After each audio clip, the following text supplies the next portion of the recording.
So you're a libertarian, and you don't believe the propaganda about government awesomeness you were subjected to in 4th grade. You want real history and economics. Well, learn in your car from professors you can trust with Tom Woods' Liberty Classroom. And if you join through the Liberty Classroom link at scotthorton.org, we'll make a donation to support The Scott Horton Show. Liberty Classroom, the history and economics they didn't teach you. Our next guest on the show today is Jon B. Carroll, and he writes at henrycountyreport.com. Welcome back to the show, John. How are you doing? I'm good, Scott. How you doing? I'm doing real good. Hey, so everybody, you remember John? He was on the show just a couple of weeks ago about the story of the corruption in a town called Dothan in Alabama, right? Yes, sir. Man, I almost thought Arkansas for a second. Okay, good. I'm glad I only partially screwed that up by thinking I screwed it up. Okay, Dothan, Alabama, and what you said on the show a couple of weeks ago and wrote on your site here at henrycountyreport.com is that you got your hands on many, many documents from an internal affairs investigation into what amounted to, in layman's terms, a conspiracy between the prosecutors, the cops, and the judicial branch in this town to routinely frame up and convict innocent black men, primarily of drug possession charges, but not only that. And now, so where I want to start the interview today was, and you can correct me if I misstated any of that or whatever, feel free, but what I want to start with was, you got a little bit of criticism for getting out way ahead of your documents, supposedly. And I admit that I didn't really do all my diligence and read through all my documents and make sure that your entire story held up to the documents and this and that. But I did read your responses, for one, at the Radley Balko site on the Washington Post, where you wrote in the comments section and said, well, just wait and see, and a little bit of this. Clearly you had this news story that we're going to get to about the new witnesses that you have in your favor, et cetera, like this. Plenty of time for that. But I just wanted to ask you whether you thought there were any criticisms, any valid criticisms of whether your reporting got out ahead of your documents, and whether you wanted to address that in any way. Sure, and we welcome any and all criticism. Just to go back for just a moment, what the Henry County Report is an online newspaper. It's a community nonprofit. They're primarily for people. So it's not my website. It's just I occasionally write for them. I've written for Truth Out, several other publications in the past. But they have a very vested interest in the community, the larger community in southeast Alabama where Dothan is located. So just to clarify for your listeners, it's not necessarily my site. I'm just one of the people that write on the site. Sure. We've welcomed the criticism. I think take Mr. Balko's article in the Washington Post. He never tried to contact us. We pointed that out, and even after we gave him personal cell phone numbers, our editor gave him that. He had already published his article, and he wasn't going to retreat on that, which is fine. And I think 90% of his article is spot on about how he inquired about the judicial district and the district attorney. But it would have been nice if the Washington Post had actually followed up and contacted some of the sources that we had that were willing to speak with a news organization like that.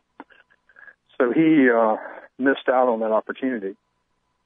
And that would be, in one case, the person that was in charge of the Internal Affairs Division that published those documents, that he was the originator of those documents and conducted the investigation. He was more than willing speak directly with anyone with the Washington Post, but Mr. Balko, in his rush to criticize a little, crossroads, dirt road paper, we're not much on the pecking order, Scott. That's really too bad, because a little rural community, and that's okay, because it's just like you. If you can poke holes in our story, we're the very first person that wants to know it, so we can get it right. That's our attitude, to be, very progressive. And that's why I had you back on, because I figure, if you made a mistake here or there, I don't know specifically what they would be, but you seem like a straight shooter to me, and that you're trying your best and that you're concerned with the truth getting out here. to the benefit of the innocent victims of the authorities here. So that's good enough for me. And I'm surprised about what you say about Balko's lack of follow-up. He usually does a really great job on this kind of stuff.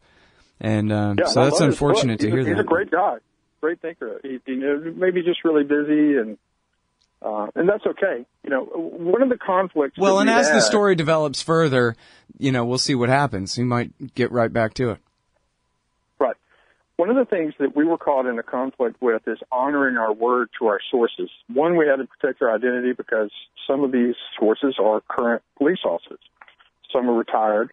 Some were working with other police forces, but all were there during this common period when this went on. And they had very specific names that they wanted redacted out of the documents. And some of these names were confidential informants. Some of these names were other sworn law enforcement officers that had filed written complaints on fellow officers. So, we were left with you take it or leave it. So we decided we would stick to our word and honor our sources. And we had people like Slate Magazine, for example. I think it's Leon Nefesky in the Southern Poverty Law Center. They just demanded that we hand over all of the documents, which is, around 800 some odd documents. And we just couldn't do that with any kind of good conscience because we don't know, number one, that they will honor the word we gave to our sources. Well, you did give them to the DOJ, right? Didn't you say that you did turn over everything to the Department of Justice? Yeah, they have access. They have secure encrypted access to any of the documents. As well, we have, since you and I spoke, the state of Alabama, his Attorney General has assigned a special prosecutor, Matt Hart, to investigate this case. And we have agreed to give him access as well after our sources gave us the green light. Okay. And so that's a new development, too, then, the special prosecutor, right? That's a new development. And probably the biggest development we've had is a former prosecutor named Kalia Lane has come forward and did a radio interview with us. We interviewed her twice. We just posted her first interview. And she has acknowledged that she knew of hundreds of cases like this.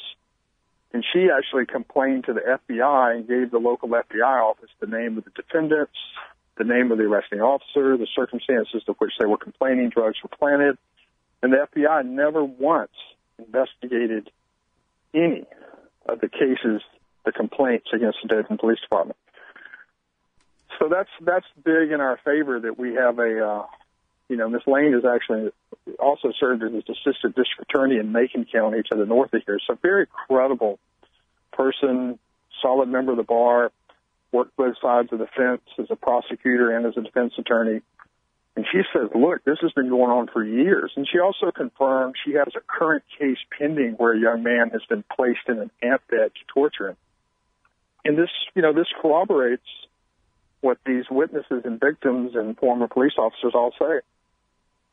Amazing. And it's funny, I know people are so biased toward the police as their protectors that they try to think of an excuse. The person they done that to must have been really bad, must have something.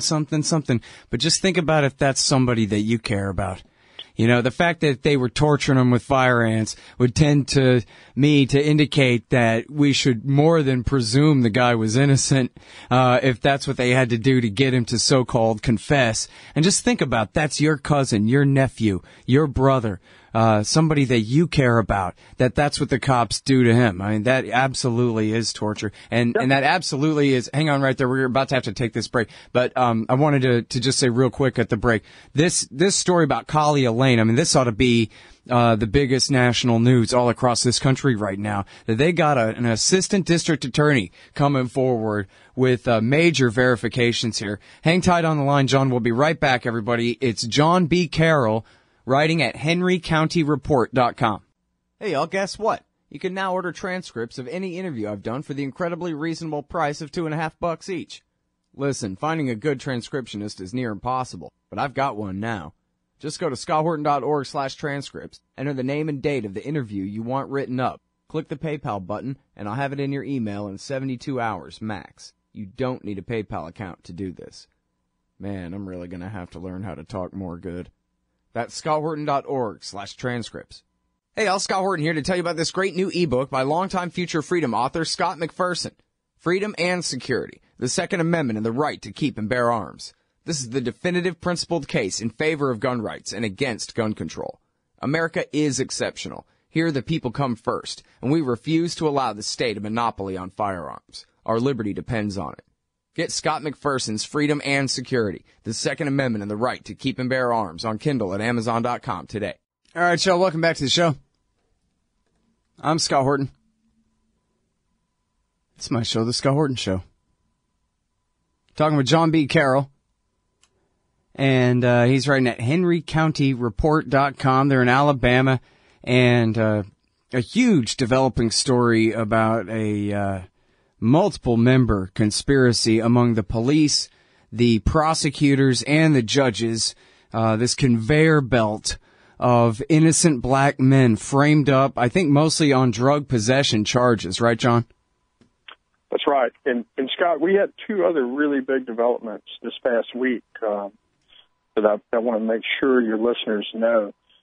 We had hundreds of people show up at a community meeting in a little small Pentecostal church in a traditionally black community, and the police were there taking pictures of the people and taking pictures of their license plates.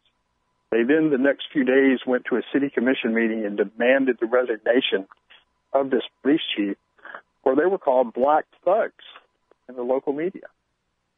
Just unbelievable. So we started getting threats because they accused our little newspaper of inciting civil unrest. So we were fortunate enough to have a federal whistleblower come to us and share confidential documents. They're on our website that identified all the major white supremacists operating in the Dothan government and the Dothan community. All I did is redact their social security numbers, and I put it up there. If they want to continue to threaten us, we're going to put more information up there, and we're going to identify these people. We already identified their names and their physical addresses and phone numbers, but we're going to go further than that if they pushed us one more time. So this is a real battle down here in South Alabama to get this chief and his goon squad out of office. Mm-hmm. Well, now, so you talked about how, the state attorney general then appointed this special prosecutor, so there must be some pressure other than in just the black community for something to happen here, right? Or it wouldn't have happened. It is, yeah. The state NAACP came down and they have gotten involved. Uh-huh. They are formally asking for his resignation, but so far we have zero movement. They are, claiming this will all go away. They're starting an operation that's called Operation Black Watch. They're installing security cameras in all the traditional black neighborhoods. Operation Black Watch, people. Really? It's just insane. They're not listening. I have a rebel flag here in my cabin, but if I was a public servant and I had to work with or over or underneath people in a taxpayer-funded position, it's pretty damn insensitive for me to have that flag draped all over my office. And that's what this guy is. I mean, you saw his press conference. He made it all about himself. It's not about the sensitivity to people of African descent that this man's supposed to lead. Not to mention 48% of the community of Dothan happens to be of color. There's not any connection to reality with these people. They're still fighting a lost cause, war of northern aggression. It's just insane, And they think it's smart to plant drugs on young black men. That's just insane. Well, they think it's fun to do that and think it's profitable is, I think, the real answer there. But that's very profitable. But now, so tell me more about this, the assistant district attorney here who has come forward, because this is unheard of as far as I know, that an ADA is going to say it's all true about these guys. Yeah, she's a former city prosecutor for the city of Dothan, and she's worked in a county, a judicial district north of here as an assistant district attorney, and currently works as a defense attorney, held in very high regard. And she worked, I believe it was 7 years as a city prosecutor. So she literally, we can give you access to that file if you want to use it and play it for your listeners. She literally knew of hundreds. She had hundreds of cases where she complained directly to the FBI, and they did nothing about it. Yeah. So there's zero trust with local law enforcement when you have the leader of this police department of a the town of Dothan is, say, 80, 90,000 with surrounding 200,000 population. There's just no trust at this point moving forward. Well, and that's a huge flaw in the theory that all we have is the national government, the Department of Justice, as the check on our local cops when, I mean, obviously it's difficult. As you say, when the people come together, the media gangs up with the government to say, oh, look, they're all black thugs. They want to kill cops. Exactly, oh, boo-hoo, and pretend that they're the victims when what we're talking about is the black community of the town saying, hey, all we want is a redress of injustice. And there are a lot of whites of goodwill. You know, there are a lot of rural country whites that are completely sympathetic to this. And they just don't have the power to do anything about it. Yeah. Well, here's what's going to happen. I can tell you this. The insurance companies that the city of Dothan, Alabama has insurance with, and in the state of Alabama we have a qualified immunity law. If you're a sworn officer and make a mistake in the line of duty, if they're legal damages, you have immunity, and if there's any money paid out, the insurance companies pay it. But that's not if that police officer commits a felony and a criminal act. So the city of Dothan has already been notified that its insurance companies are not going to pay out for any officers or management of those officers committing felonies. So you can imagine, if you've got 1,000 people wrongfully convicted, let's say you had 200 or 300 sent to prison, it's going to be catastrophic financially for this town. They're going to sue them into bankruptcy, and that's what should happen. Yeah.